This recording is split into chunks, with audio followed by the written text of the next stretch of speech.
Hello! This week's a little weird. Welcome to the reading vlog. The world starts with a story. So do dynasties and eras and wars. So does love and so does revenge. Everything starts with a story. It's Britney, bitch. It took me so many times to say that with a straight face without bursting out laughing because I'm a Boy Scout and I never curse. But this is a proper time. I had to say it. I was leaving the UFC Performance Institute today, and one of my favorite people that worked there lent me this book because they read I'm Glad My Mom Died on my recommendation, and they loved it.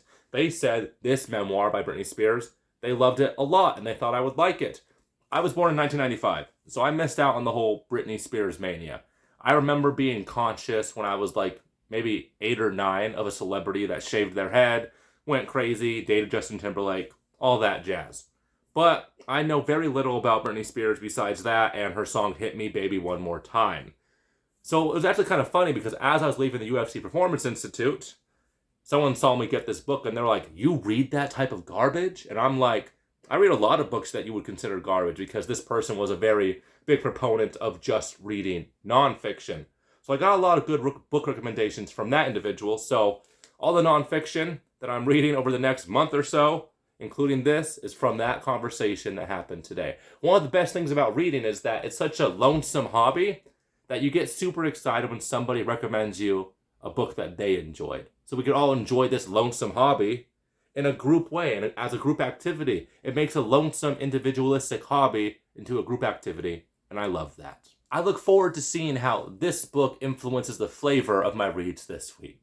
I promise this week's not only going to be about Britney Spears, I'm also reading A Good Marriage, which is a novella by Stephen King, my favorite author. From what I can surmise about the premise, without getting into spoilers, it's about a middle-aged woman who figures out that her husband is a serial killer of some sort. She's getting the evidence, she's learning about his dark history, and it turns her whole marriage on its head. It talks a lot about how, do you ever truly know a person? Just because you're familiar with them, just because you share a history, does that mean you truly know them? Or is it possible to hide certain aspects of yourself from those that are closest to you for so long, particularly 27 years? It's very compelling. It's almost reminds me of the Dexter Morgan TV show, the Dexter Morgan series. And it's from the point of view of maybe if his wife or his sister discovered if he was a serial killer, and the inner turmoil they are facing as they deal with those emotions. So yeah, pretty interesting novella so far. I'm going to be focusing on, Britney Spears' memoir first, but I'll be finishing some fiction later on in the week. Wednesday, so very recently, the latest installment in a series I've been reading was published, The Brides of High Hill by Nhi Vo, the latest installment in the Singing Hills cycle. I like this series of novellas because it follows a monk historian as this individual travels around a South Asian-inspired setting, collecting the histories and true stories of various peoples and tribes. Because as we know, history is greatly influenced by who is doing the telling. And there's always some good plot twists towards the end of these stories where it's like, history we've been taught is not true because this one person shares this one angle about the story and it changes how we view everything. And I love that because I'm a big history nerd and we always learn things after historical events are over that completely change the way things are viewed, completely change the paradigm, completely change the conversation.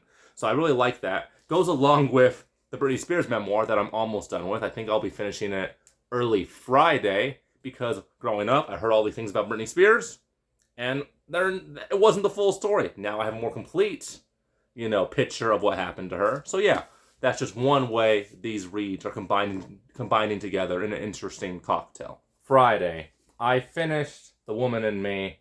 I will say the ending was quite rushed, but I do have a new level of empathy for Britney Spears. If you follow the vlog, whenever I read something about famous people, I always say, famous people aren't people. But when I read this, I'm like, okay, maybe they're kind of like people. I'm of the belief that once you are so rich and so famous that your existence is so totally alien to everyday people like you and me, you're no longer truly human.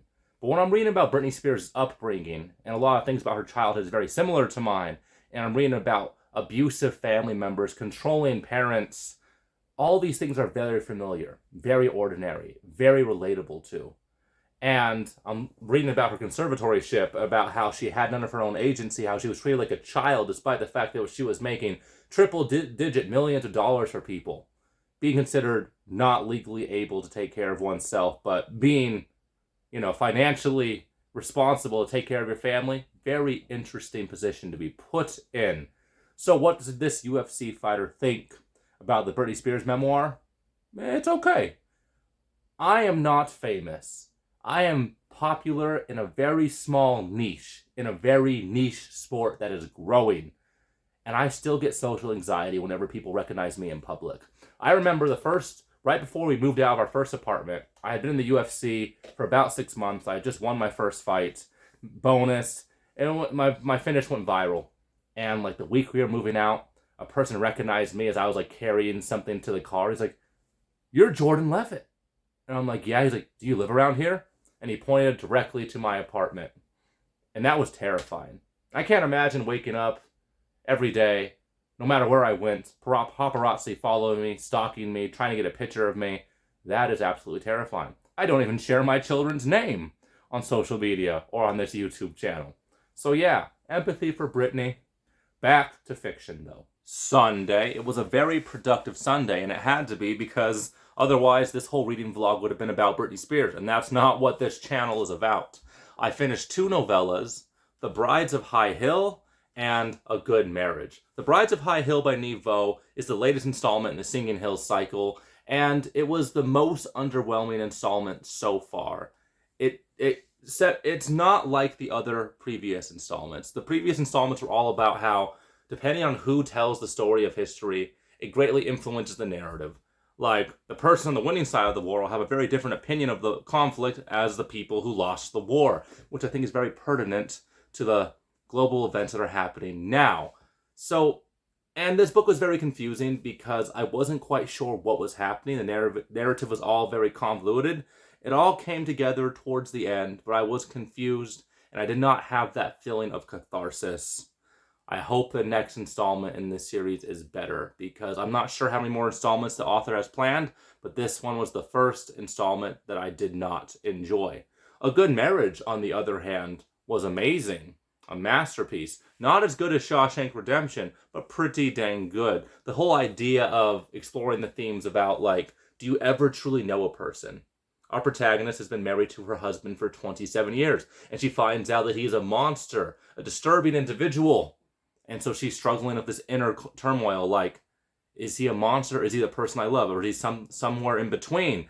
And this book is just so tense, and the suspense grows and grows with every chapter, every page, and the climax of the story, chef's kiss, the falling action pulled off masterfully, because Stephen King sometimes doesn't do very good of his endings. But for a shorter fiction, that's not been a problem in my experience. So yes, mixed feelings about the novellas I finished today, but overall a good reading experience. 570 pages, not a bad reading week, especially because none of those pages were novella pages. I finally got my BookTube newbie tag video done, which is like a rite of passage in the BookTube community where you answer 10 questions about yourself that gives the viewer a better idea about what your channel is about. I've been feeling anxious about it because I'm not technically new to this. This 2024 is the year where I decided to take BookTube seriously, but it was pretty nice. And a lot of people welcomed me to the community, and I'm thankful for that. This week was a very interesting week because Britney Spears stuck up on me, but when someone recommends a book to me, I have to read it right away, lest I insult them by not finishing the books I love quickly. I'm excited for next week. It will be even better than this week. I'm finally building some momentum, and I'm very ecstatic about it. Thank you guys for watching. I'll see you guys next time.